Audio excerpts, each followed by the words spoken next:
let you take a break, man, because I know you're tired of sitting on that thing.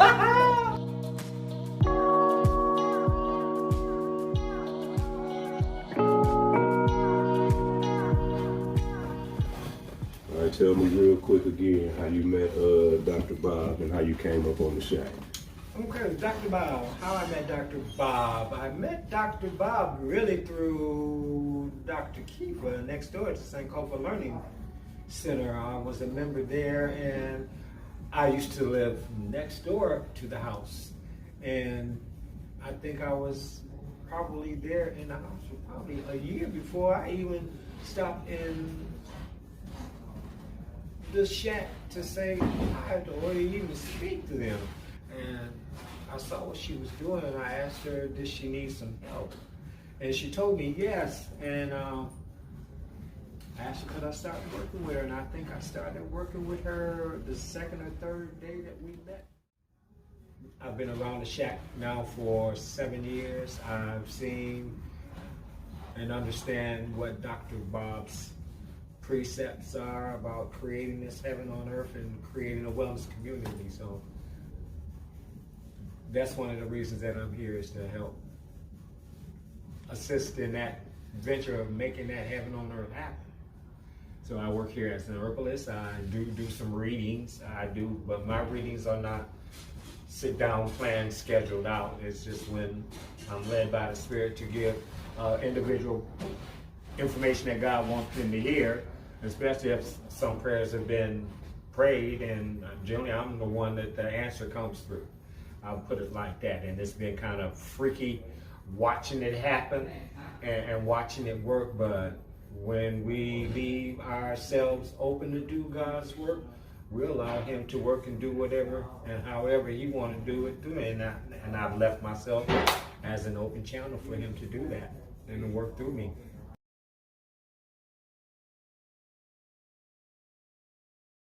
Okay, cancer survivor. 2011 is when I had my cancer surgery.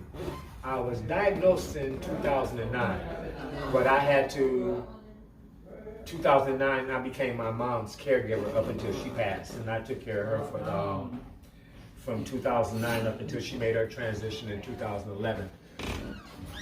I wasn't able to go for treatment because I had to take care of her, so after she made her transition, then I went on and had my upper left lobe removed. And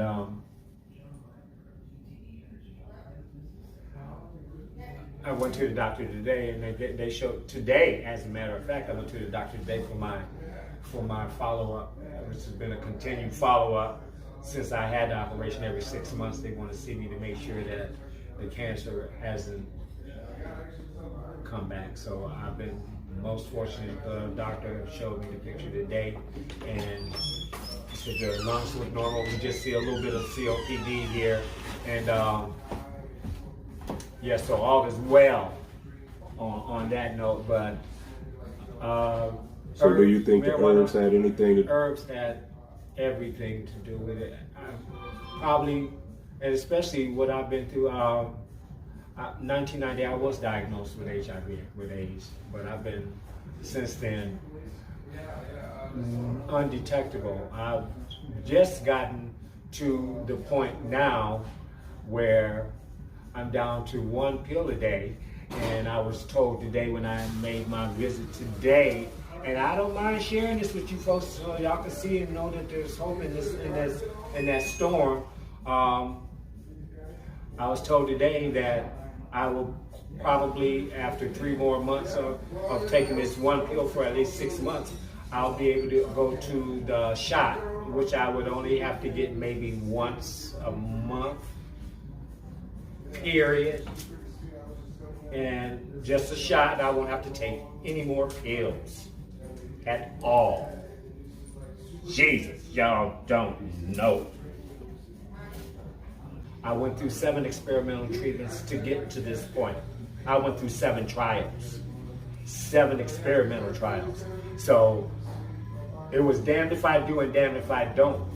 Damned if I do, damned if I don't. I mean, but just by me and thousands of other people going through these trials made it possible for millions of people to be able to receive these treatments and these medications. And I thank God that I was able to be part of that journey. You know, and it's my journey, and now I'm telling it.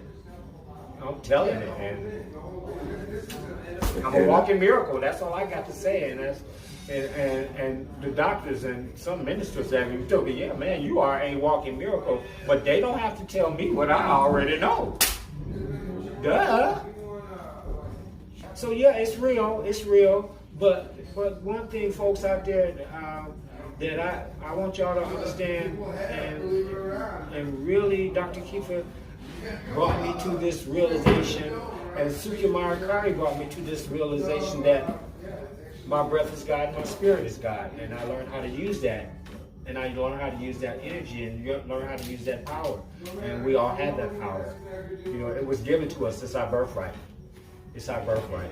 You know, so whatever your situation may be, just listen to what I've been through, and see that you can demonstrate and work your way through these miracles, because miracles do happen. They do happen. They're not dropping out of the sky, because you really, I'm telling you, you got to earn the miracle. I was just about to say that. Some people get it messed up. They think that miracles happen just because. Just because. You got to earn the miracle. You got to earn, and you couldn't have put it no better way.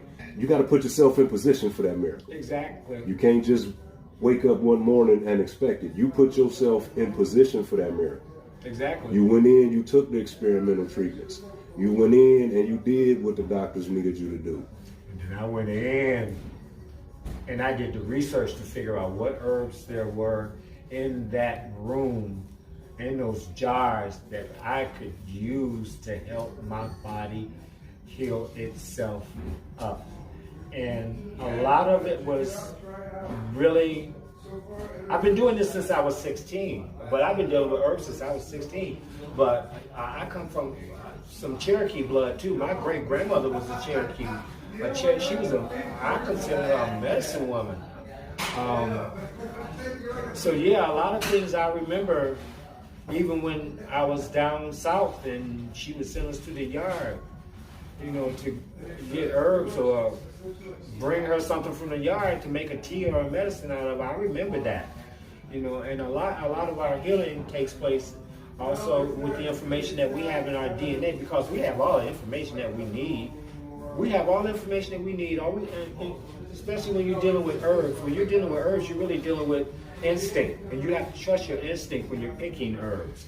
And you have to trust that the divine is going to lead you to the herbs that you need. 9 times out of 10, they're growing right around your yard. They're growing right in your front yard, your backyard, all around, up and down the alley. And you're walking past them and you're not even paying them no attention. You don't even know that you're growing. They're growing. Your medicine is growing right around you.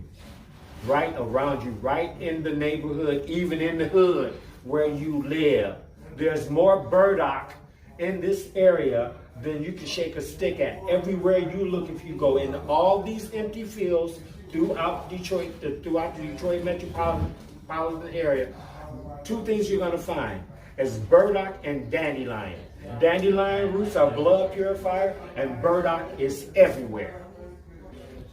Say that again about dandelions. Dandelion roots is a blood purifier. They're dandelions. And so you mean the little yellow dandelions, just so I'm clear and understanding, the little yellow dandelions.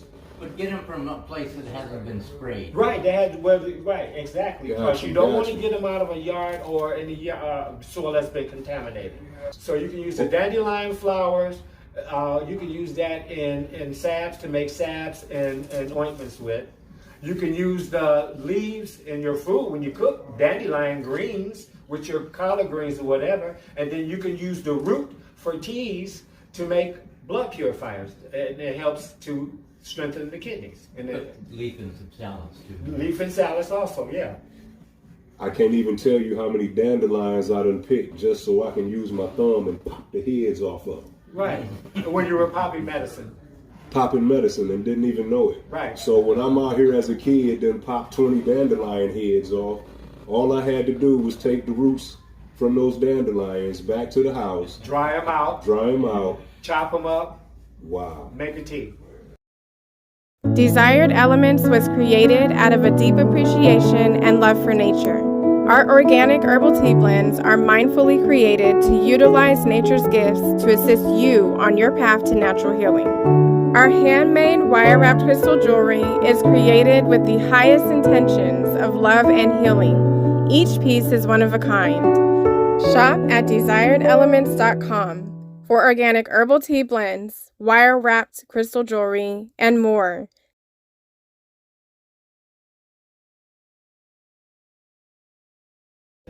Yeah. Well, is it something that you would suggest for people watching this that's probably dealing with diabetes? Is it something that you could suggest to them that they can do for as natural herbs that'll help? Well, the first thing that they got to do before they deal with the herbs, period, is make sure that everything on their plate looks like a rainbow. They have to eat correctly. It don't make sense to point somebody to herbs if not they're not going to eat correctly, because food is the first medicine. Food is the medicine. It's the first medicine. So if you're not eating properly, the herbs is just going to be teas. Gotcha. You can take on the spiritual properties of the herbs when you start to eat correctly. Then you can take on the frequency because the herbs have a frequency. When you're drinking in the frequency of that herb. Gotcha. Okay, so if you're not going to eat properly, it don't make no sense. It doesn't make sense to use herbs, because you're just drinking tea and you're going to continue bombarding your body with the same thing that you've been bombarded with over and over again. Sugar is our worst enemy. Sugar and white flour. We don't know what they're bleaching it with. We don't know what the bleach is. So we're taking in some GMO, some bleach, some chemicals that our bodies can't even identify it. People don't like to eat raw, but your vegetables can be eaten raw.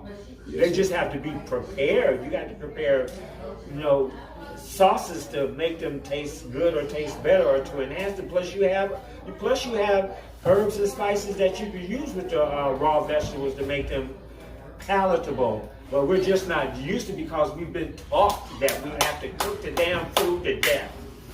They cook the greens to death. They just cook everything to death. Just cook all the proteins and all the vitamins and everything out of the food. They just overdo it. Desired Elements, raising vibrations one piece at a time. They call it the X syndrome. That's what that was. I lost half of my family members, my grandfather's sisters, half of them. It was 4 or 5 of his sisters that died from diabetes, but it was basically diet, the way they ate. They own restaurants here in Detroit from the 20s up until they passed off in the 80s. But they opened up their restaurants here in the 20s. And they all baked. Do you remember the names? Bazettas, I don't know if ain't Baz. Is that V-A-G-L-A-S? Baz, B-O-Z, Bazetta, B-O-Z-E-T-T-A, Bazetta.